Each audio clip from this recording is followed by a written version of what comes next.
হযরতে নূহ আলাইহিস সালামের জামানায় 40 দিনের বন্যা। এই বন্যার পরে জাহাজ যখন নেমে গেল, তখন তিনি মনে মনে ভাবলেন, আমি তো জোড়ায় জোড়ায় করে সমস্ত প্রাণীগুলি আর মানুষগুলি, কিছু কিছু মানুষ যারা ঈমান এনেছিল তাদের জাহাজে উঠাইছে, কিন্তু একটি বুড়ি আমার উপর ঈমান এনেছিল আর আমি তার ওয়াদা করেছিলাম সাথে করে নিয়ে যাব, আমি তো তার কথা ভুলে গিয়েছি। অনুশোচনা এলো।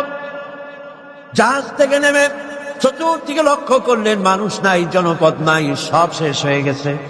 পাহাড় পর্বত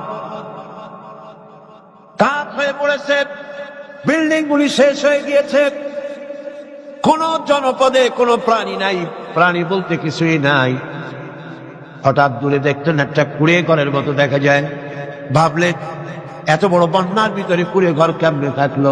আস্তে করে হেঁটে গেলেন কুড়ে ঘরের কাছে। ভেতরে মানুষ আছে বলে মনে হলো। বাইরের থেকে প্রশ্ন করলেন, ভিতরে কে? জবাব এলো, আমি এই ঘরের মালিক, আমি এক বুড়ি বিধবা এক মহিলা, আপনি কে? তিনি বললেন, আমি হচ্ছি এই জামানার পয়গম্বর হযরতে নূহ আলাইহিস সালাম। বুড়ি বলছেন, আমারও ধারণা তাই, আপনি আমাকে ওয়াদা করেছিলেন বন্যা হলে পরে, বন্যার আভার যখন আপনি পাবেন আমাকে আপনি সাথে করে জাহাজে উঠায় নিয়ে দিবেন। আমার মনে হয় বন্যা কবে হবে সেই খবর দেওয়ার জন্য আপনি এসেছেন।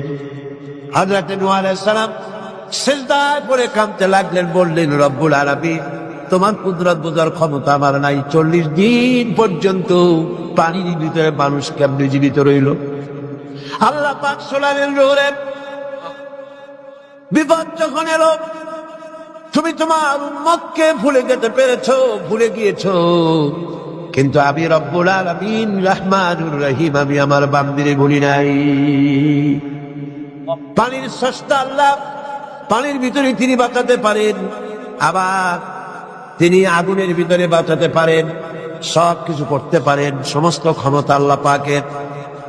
গভীর রাত্রে হযরত ফাতিমা রাদিয়াল্লাহু তাআলা আনহা ইন্তেকাল করলেন। কিছু সংখ্যক সাহাবীদের কাছে খবর দিয়া অল্প সময়ের ভিতরে জানাজার ব্যবস্থা করা হলো। হযরত আবু যর গিফারী রাদিয়াল্লাহু তাআলা আনহু কবরের ভিতরে নেমে গেলেন। কবরের ভিতরে নেমে গিয়া হযরত আবু যর বলেন, রে কবর, তোর ভিতরে আজকে কাকে রাখবো, তুই কি তা জানিস নাকি? কোনো জবাব আসে না। হযরত আবু যর বলেন, কবর রে, তোর ভিতরে আজকে যাকে রাখবো তিনি হতেছেন হযরত ইমাম হাসান হোসেনের মা, বেহেশতের সমস্ত জওয়ানদের সরদার হবেন যারা, সেই দুইজনের মা তোর ভিতরে রাখবো, খবরদার বেয়াদবি করবি না। কোনো জবাব না পেয়ে হযরত আবু যর বলেন, ওগো কবরের মাটি, তোর ভিতরে কাকে রাখবো কি জানিস? আসাদুল্লাহিল গালিব, দুনিয়ার সমস্ত কাফেরদের বিরুদ্ধে আল্লাহ রাব্বুল আলামিন যাকে বাঘ বানিয়ে পাঠালেন, সেই হযরতে আলী, তার স্ত্রী রেখে যাব, খবরদার বেয়াদবি করবি না। কোনো জবাব আসে না। হযরতে আবু যর বলেন, কবরের মাটি, তোর ভিতরে যাকে রাখবো তিনি হলেন খাতুনে জান্নাত, বেহেশতের সমস্ত মহিলাদের সরদারিনী হবেন যে ফাতেমা, তারে রেখে যাব, তোর ভিতরে খবরদার কোনো বেয়াদবি করবি না। আবার হযরত আবু যর বলেন, কবরের মাটি, তোর ভিতরে কারে রাখবো কি জানিস? তোর ভিতরে আজকে যাকে রেখে যেতেছি তিনি হলেন আখেরি জামানার পয়গম্বর বিশ্বনবী জনাবে মুহাম্মদ রাসূলুল্লাহ সাল্লাল্লাহু আলাইহি ওয়াসাল্লামের কলিজার টুকরা মা ফাতেমাকে তোর ভিতরে রাখবো, খবরদার কবরের মাটি বেয়াদবি করবি না। কিতাবে এসেছে হযরত আবু যরকে বাড়ি শুনতে পেলেন, আওয়াজ এলো, কে যেন বলতেছে, রে আবু যর, আমি ফাতেমা কি চিনি না, হাসান হোসেনের মা কি চিনি না, আলীর স্ত্রী চিনি না, রাসূলের মেয়ে মা ফাতেমা কি চিনি না। আমল যদি ভালো হয় আমার ভিতরে, আমল ভালো নিয়ে যে আসবে শান্তিতে থাকবে, আর আমল যদি খারাপ হয় আমার ভিতরে, তার অবস্থা চূড়ান্ত হয়ে যাবে। আমার ভাইরা, আমার বন্ধুগণ, আমলের উপরে ভিত্তি করে কিয়ামতের দিন নাজাত হবে। আমল যদি খারাপ হয়ে যায়, কিয়ামতের দিন কেউ তাকে বাঁচাতে পারবে না। এই জন্য কিয়ামতের ময়দানে, হাসরের দিনে আল্লাহর হাবিব জনাবে মুহাম্মদ রাসূলুল্লাহ সাল্লাল্লাহু আলাইহি ওয়াসাল্লাম সিজদায় পড়ে কাঁদতে থাকবেন। আল্লাহ রাব্বুল আলামিন বলেন, হাবিব রে, আপনি কাঁদেন কেন?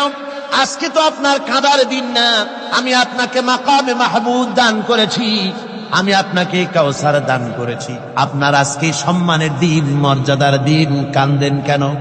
আল্লাহর হাবিব বলবেন রব্বুল আলামিন মাকামে মাহমুদ পেয়েছি, কাউসার পেয়েছি, কান্দি এই জন্য আমি দেখতে পাচ্ছি আবার সামনে দিয়া ফেরেশতারা আমার উম্মতগুলি জাহান্নামের দিকে নিয়ে যায়।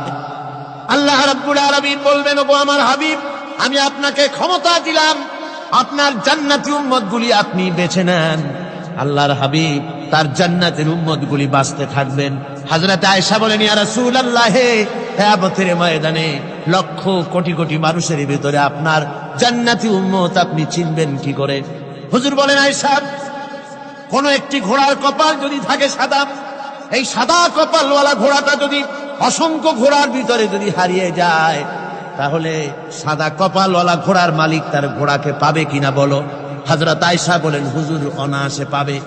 আল্লাহ রাব্বুল আলামিনের হাবিব বলেন, আয়েশা রে, কিয়ামতের ময়দানে আমার যেই উম্মতেরা নামাজি ছিল, দিনদার ছিল, পরেজগার ছিল, দুনিয়ার বুকে ঈমান নিয়ে যারা চলাফেরা করেছে, আমার দিন কায়েমের আল্লাহর দ্বীনের জন্য যারা কাজ করেছে, ওদের চেহারা নূর চমকাতে থাকবে, ঈমানের নূর কিয়ামতের দিন চমকাতে থাকবে।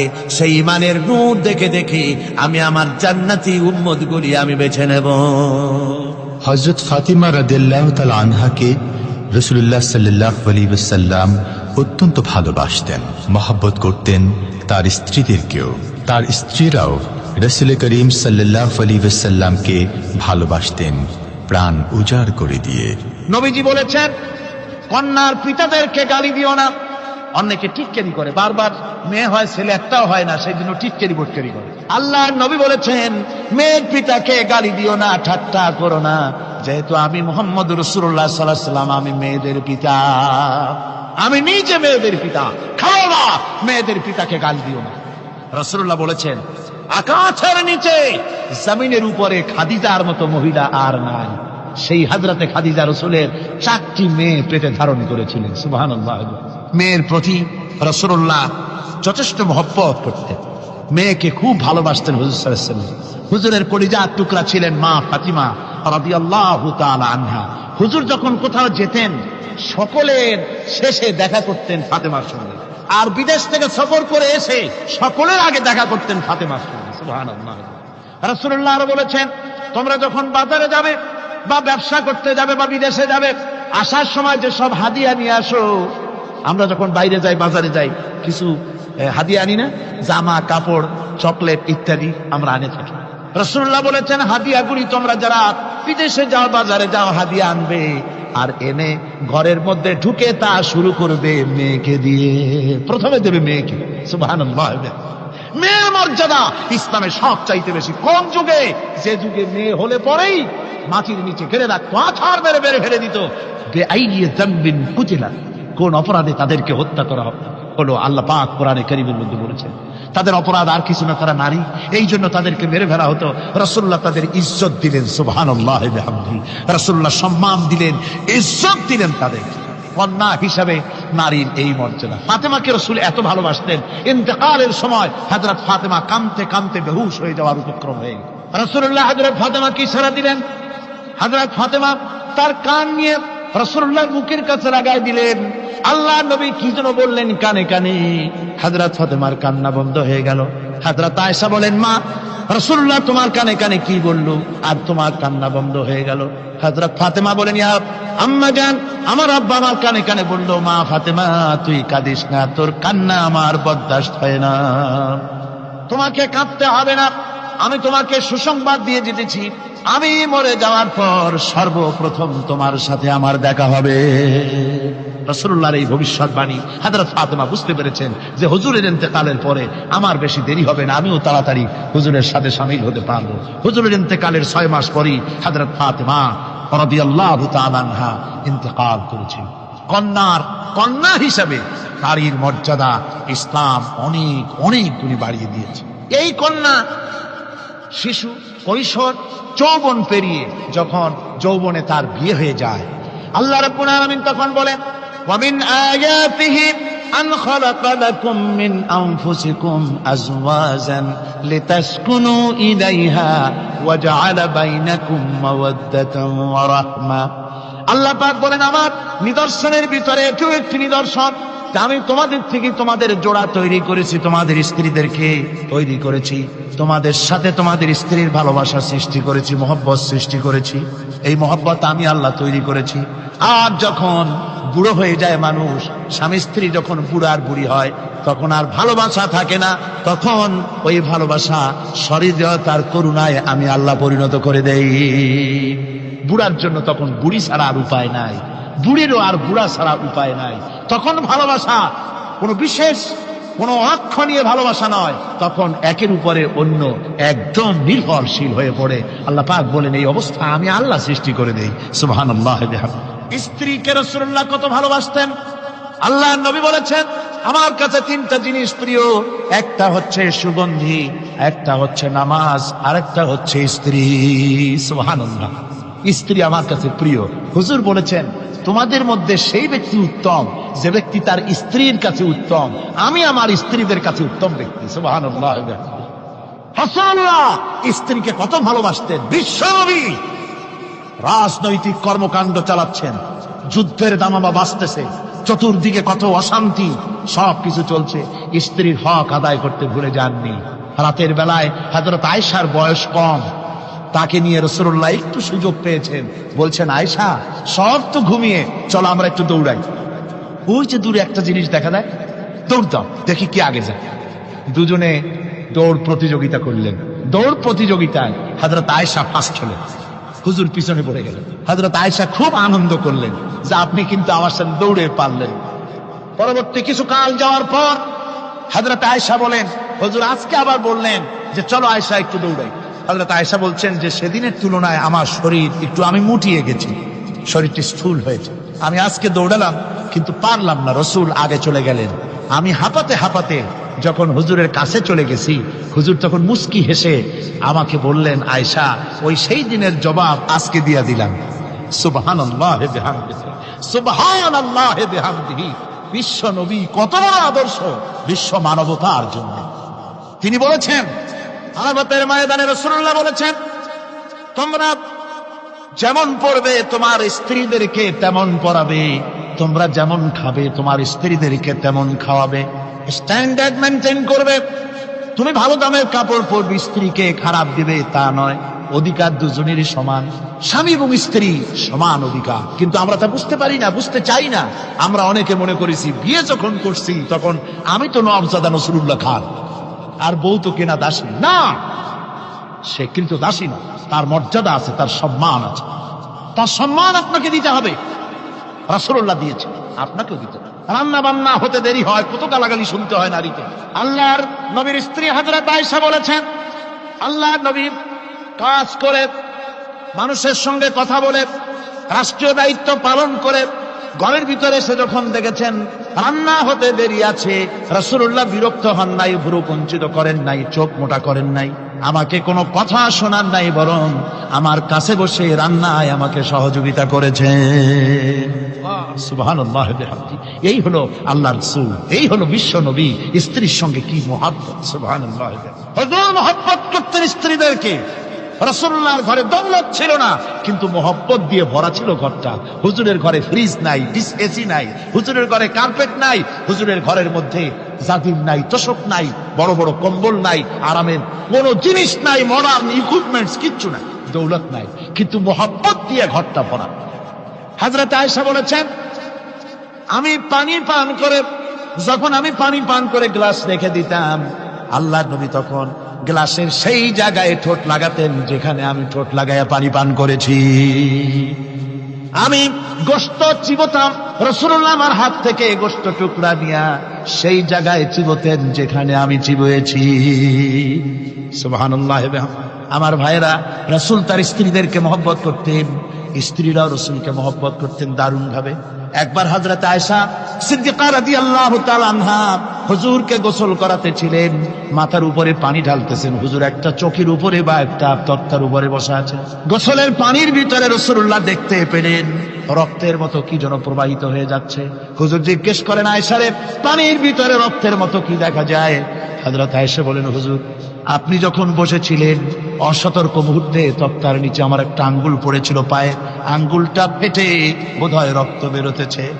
রাসূলুল্লাহ তাড়াতাড়ি করে উঠলেন, আর ওই আঙ্গুলকে ব্যান্ডেজ করে দিলেন। রাসূলুল্লাহ বললেন, আয়েশা রে, আঙ্গুল ফেটে গেছে, একটু আহার হু পর্যন্ত করলে না, এতক্ষণ তুমি কষ্ট করলে কেন? হযরত আয়েশা বলেন, ইয়া রাসূলুল্লাহ, ওটা তো একটা পায়ের আঙ্গুল। আয়েশার কলিজাটা ফেটে যদি রক্ত বেরোতো, রাসূলুল্লাহকে উঠতে বলতে আমি পারতাম না। কি মহব্বত রাসূলের সাথে। হযরত আয়েশা বলেন, হুজুর সাল্লাল্লাহু আলাইহি ওয়াসাল্লাম স্ত্রীদেরকে এত ভালোবাসতেন, আমাদের ঘরে গোশত টোস্ত তেমন রান্না বান্না খুব কম হতো।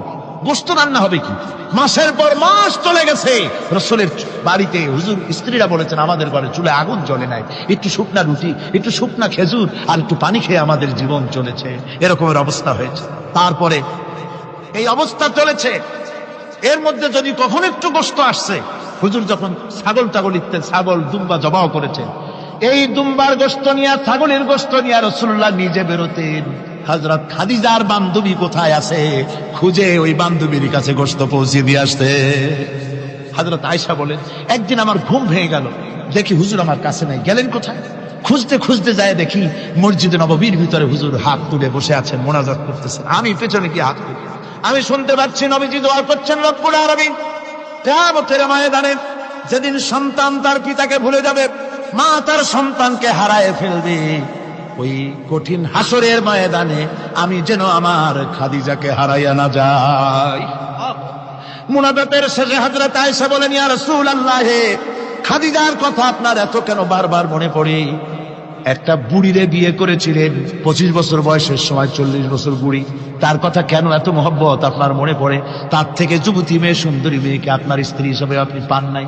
হুজুর বলেন, আয়েশা রে, খাদিজা সম্পর্কে এমন কথা তুমি আর বলো না, তোমরা সবাই আমার সুখের দিনের স্ত্রী, আর খাদিজা আমার এমন সময় স্ত্রী ছিল যখন মক্কায় আমার আশ্রয় ছিল না, তামাম মক্কা নগরীতে আমার আশ্রয় ছিল না। খাদিজার সঞ্চিত সমস্ত ধনরাশি ইসলাম কবুল করার পর দুহাতে খাদিজা বিতরণ করে দিয়েছে।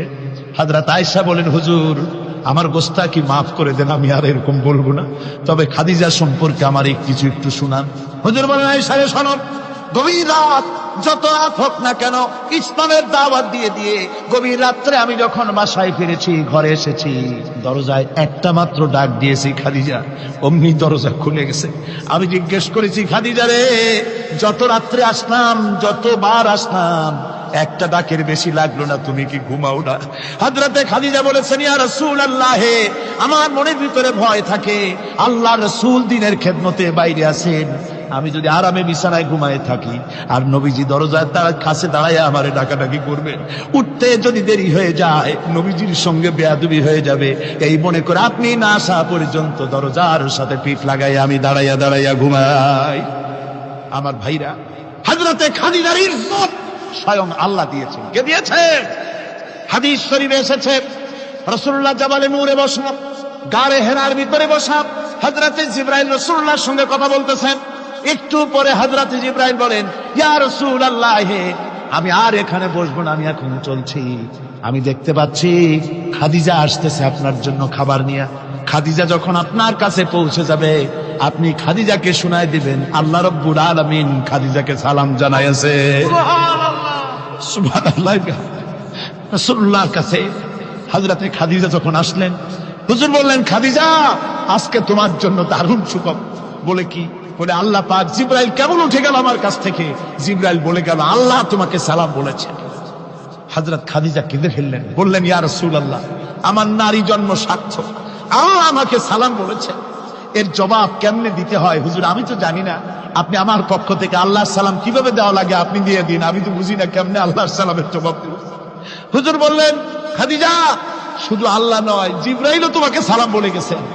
হযরতে খাদিজা বললেন, হযরত জিবরাইলকে আমার সালামের জবাবটা ওয়ালাইকুমুস সালাম বলেন। হযরত খাদিজার এই মর্যাদা ছিল।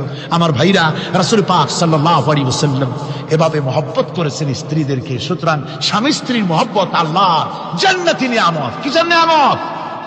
যে ঘরের মধ্যে স্বামী স্ত্রীর মধ্যে মিল মহব্বত আছে, এটা বেহেশতের মতো, আর যেখানে মিল মহব্বত নাই, এটা জাহান্নামের মতো। ঠিক কি? সুতরাং মহব্বত করুন, বেশি বেশি স্যাক্রিফাইস করুন, বেশি বেশি স্যাক্রিফাইস। নারীদের ব্যাপারে বলা হয়েছে, পুরুষকে বলা হয়েছে অধিকার আদায় করো, সব ব্যাপারে সমান অধিকার, কিন্তু নারীকে একটা ব্যাপারে বলা হয়েছে, নারী শোনো, পুরুষের মর্যাদা তোমার চাইতে আল্লাহ রাব্বুল আলামিন বেশি দিয়েছেন। আর রিজালু কাওয়ামুনা আলান নিসা, নারীদের উপরে পুরুষের প্রাধান্য আল্লাহ পাক দান করেছেন। একজন সাহাবী বলেছিলেন, ইয়া রাসূলুল্লাহ, জংলি উট দেখলাম আপনার পায়ের উপরে সেজদায় পড়ে গেল, আপনি যদি আমাদেরকে অনুমতি দিতেন না, আপনাকে আমরা সেজদা করতাম। আল্লাহ নবী বললেন, মানুষ মানুষকে সেজদা করা এ পারমিশন যদি আমি দিতাম, তাহলে দুনিয়ার সমস্ত স্ত্রীদেরকে বলতাম তারা যেন তাদের স্বামীকে সেজদা দেয়। স্বামীর মর্যাদা এখানে বেশি। সুতরাং অধিকার সমান, কোনো সন্দেহ নাই, কিন্তু স্বামীর একটা আলাদা মর্যাদা আছে, সেই সম্মানও তাকে দিতে হবে। এরপরে এই সমান অধিকারের ভিত্তিতে স্বামী স্ত্রী চলতে থাকে, মাঝখানে আল্লাহ পাক তাদেরকে সন্তান দান করেন। আল্লাহ তাদেরকে, নারীকে লেখাপড়ার অধিকার দিয়েছেন, ইসলাম তাকে লেখাপড়ার অধিকার দিয়েছে, শিক্ষার অধিকার দিয়েছে। হযরত আয়েশা সিদ্দিকা রাদিয়াল্লাহু তাআলা আনহা শিক্ষয়িত্রী ছিলেন, হাফেজা ছিলেন, হাদিসের হাফেজা ছিলেন, কোরআনের হাফেজা ছিলেন, হাজার হাজার সাহাবায়ে কেরামদের তিনি ওস্তাদ ছিলেন। সুবহানাল্লাহ। নারীদের ব্যাপারে অধিকাংশ মাসালা হযরত আয়েশা সিদ্দিকা রাদিয়াল্লাহু তাআলা আনহার অবদান। সুবহানাল্লাহ। নারী যুদ্ধ করেছে, যুদ্ধের ময়দানে নারীর অধিকার আছে।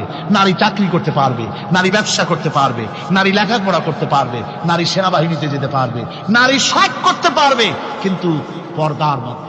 জনৈক সাহাবী ইসলাম গ্রহণ করার পরও রাসূলুল্লাহ সাল্লাল্লাহু আলাইহি ওয়াসাল্লামের কাছে অনুশোচনা করছিলেন তার কন্যা সন্তান নিজ হাতে হত্যা করার জন্য। আমাদের প্রিয় নবী এ কথা শুনে কেঁদে ফেললেন। একটা লোক গিয়ে কাঁদতেছিল মুসলমান হওয়ার পরও। হুজুর কয়, কান্দো কেন? কই যে এই যে আমার গুনাহ কি মাফ হয়েছে? হুজুর বলেন, হ্যাঁ মাফ হয়ে গেছে। কলেমা পড়ছো, মাফ হয়ে গেছে। কয় যে হুজুর আমি তো মারাত্মক গুনাহ করছি। বলে কি? বলে আমার একটা মেয়ে, সেই মেয়েটাকে নিয়ে আমি, ঘটনা লম্বা, আমি সংক্ষেপে বলতেছি, মেয়েটাকে ফাঁকি দিয়া তারে আমি মারবো, বুঝতে দেই নাই আমার বউরে। বললাম চলো বেড়াইতে যাই। মেয়েটা আমার সাথে সাজাই দিয়েছে, তার মা বেড়াতে নিয়ে যাবো এই কথা মনে করে। মেয়েটা কদ্দূর যায়, আবার আব্বা আব্বা বলে আমার দিকে ফিরে আসে, আবার পিছনে থাকে, আবার আব্বা আব্বা বলে জড়ায় ধরে। এইভাবে করতে করতে যখন নির্জন এলাকায় গেলাম, আমি পাহাড়ের পাশে গর্ত খোঁড়া আরম্ভ করলাম। গর্ত খুঁজি আর মাটি ছিটে এসে আমার দাড়িতে লাগে। বাচ্চা মেয়েটা আমার কাছে এসে দাড়ি দিয়ে ধুল ঝাড়ায় দেয়, কয় আব্বা তোমার দাড়িতে ধুল লাগতেছে, তুমি এই কষ্ট করতেছো কেন? মেয়ে তো বোঝে না যে আমি তার জন্য কবর খুঁজতেছি। কবরটা খোঁড়া হয়ে যাওয়ার পর মেয়েটারে বান্ধা শুরু করলাম। মেয়ে এখন কাঁদতেছে, বাবা আমার বান্ধব কেন? আমি তারে বাঁধা জোরে ওর মধ্যে নিক্ষেপ করে দিলাম। মেয়েটা গর্তের মধ্যে বসে চিৎকার করে বলছে, আব্বা তুমি আমারে বাঁচতে দাও, আমি তোমারে বাপ বলে সমাজে হ্যাঁ করবো না, আমি ভিক্ষা করে খাবো, আমার বেরো না। লোকটি বলছি, ইয়া রাসূলুল্লাহ, আমার মনে দরদ আসলো না। আমি একটা পাথর উঁচু করে আমার মেয়ের বুক লক্ষ্য করে জোরে মেরে দিলাম। বুকটা ফেটে রক্ত ফিনকি দিয়ে উঠলো। আমার মেয়ের বুক থেকে আওয়াজ বেরোলো, আমার কালে যেন এখনো সেই আওয়াজ বাজে। হাদিস শরীফে এসেছে, হুজুরের চোখের পানি দাড়ি ভিজে ভিজে জামার উপরে পড়তেছিল। হুজুর বললেন, আহারে, মানুষও পারে এইরকম কাম করতে। পৃথিবীতে নারীর যখন কোনো সম্মান ছিল না, মর্যাদা ছিল না, সেই সময় আমার রাসূল, আমার বিশ্বনবী নারীদেরকে সম্মানের হাত ধরে গর্তের ভিতর থেকে উঠাইয়া রানীর সিংহাসনে বসায় দিলেন। সুবহানাল্লাহ। মায়ের মর্যাদা দিয়ে দিলেন। সুবহানাল্লাহ। নারীরা আমাদের মায়ের জাত। নারীরা আমার কি এর জাত? মায়ের জাত। আমার মা বোনেরা, তোমাদের সম্মান কত তোমরা জানো না। আমরা পুরুষ, আমাদের পায়ের তলে জুতা, আর তোমরা আমাদের মায়ের জাত। তোমরা নারী, তোমাদের পায়ের তলে আল্লাহর জান্নাত, আল্লাহর ব্যস্ততা তোমাদের পায়ের তলে। এই সম্মান আল্লাহ তোমাদের দিয়েছে, নবী দিয়েছে। সুবহানাল্লাহ। কর ভাইরা আমার, অধিকার ইসলাম দিয়েছে। বিবাহ যখন হয়, এই বিবাহের সময় এজেন্ট আনতে হয়। আর বিবাহ হচ্ছে বিবাহ বৈঠক। এজেন্ট আনার জন্য ওই যে কি জানি কয়, ম্যারেজ রেজিস্ট্রার বা মৌলবি সাহেব, কার অনুমতি আগে নেয়? বলেন কার অনুমতি? তাহলে অধিকার ইসলাম পুরুষে দিল না মেয়ে লোকের দিল? আজকে মেয়ে লোকের কাছে যাও, মেয়েটাকে জিজ্ঞেস করো সেই বিবাহে রাজি আছে কিনা। সুবহানাল্লাহ পড়ে, এই বিবাহে রাজি আছে কিনা জিজ্ঞেস করো, তার অধিকারী বেশি। এরপরে এই বিবাহে করার ব্যাপারে কত বৈষম্য। আজ বিবাহ করতে গেলে যৌতুকের প্রথা এসেছে। রাসূলুল্লাহ যৌতুক দিয়েছিলেন, ওটা যৌতুক না, ওটা উপহার, ওটা হাদিয়া। রাসূলুল্লাহ তোহফা দিয়েছিলেন হুজুরের জামাই। সুবহানাল্লাহ, কি জামাই! এক জামাই তো জিন্নুর আইন, যাকে ফেরেশতারা পর্যন্ত লজ্জা করত যারে দেখে, হযরত উসমান রাদিয়াল্লাহু তাআলা আনহু। আর একজন হযরত আলী কাররামাল্লাহু ওয়াজহাহু। হযরত আলী, যার সম্পর্কে রাসূল পাক সাল্লাল্লাহু আলাইহি ওয়াসাল্লাম যাকে কত সম্মান দিয়েছেন, কত মর্যাদা দিয়েছেন, এই হলো হযরত আলী হুজুরের জামাই। আনা মদিনাতুল ইলম ওয়া আলিউম বাবুহা, আমি হলাম জ্ঞানের রাজ্য, আর আলী হলো সেই রাজ্যে প্রবেশের দরজা। সুবহানাল্লাহ। ভাইরা, এই হলো জামাই। আর মেয়ে খাতুনে জান্নাত বিনতে রাসূল, বেহেশতের সমস্ত রমণীদের সরদারিনী মা ফাতিমাতুজ জাহরা রাদিয়াল্লাহু তাআলা আনহা। কি উপহার দিলেন বিয়েতে রাসূল! এই মেয়ে আর এই জামাই। উপহার হলো খেজুরের ছোবড়ার একটা তোষক, পানি উঠাবার জন্য একটা মশক, আর আটা পেশা একটা জাত। এই হলো নবীর মেয়ে আর জামাইয়ের জন্য। রাসূলুল্লাহ সাল্লাল্লাহু আলাইহি ওয়াসাল্লামের স্ত্রী মা উম্মে হাবিবা আমাদের প্রিয় নবীর সম্মানের প্রতি ছিলেন খুবই যত্নশীল। তার পিতা তখন ইসলাম গ্রহণ করেননি। এমন অবস্থায় পিতা ঘরে প্রবেশ করলে রাসূলুল্লাহ সাল্লাল্লাহু আলাইহি ওয়াসাল্লামের স্ত্রী তার পিতার সাথে যে আচরণ করেছিলেন, এখন আমরা শুনব সে কাহিনী। আবার স্ত্রীরা রসুলের প্রতি কি ভালোবাসা দেখেছেন। হযরত উম্মে হাবিবা রাদিয়াল্লাহু তাআলা আনহা, আমাদের মা আবু সুফিয়ান রাদিয়াল্লাহু তাআলা আনহু, তার মেয়ে। তার কাছে আবু সুফিয়ান তখনও কাফের, সেই কুফরি হালতে মেয়ের ঘরে গিয়েছেন। যাওয়ার পরে হযরত উম্মে হাবিবা বাপ যখন বসতে গিয়েছেন, তখন উম্মে হাবিবা বলছেন যে আব্বা একটু দাঁড়ান। এই অবস্থায় দাঁড়াতে বলে বিছানাটা উল্টায়া দিয়া তারপরে বললেন যে বসেন।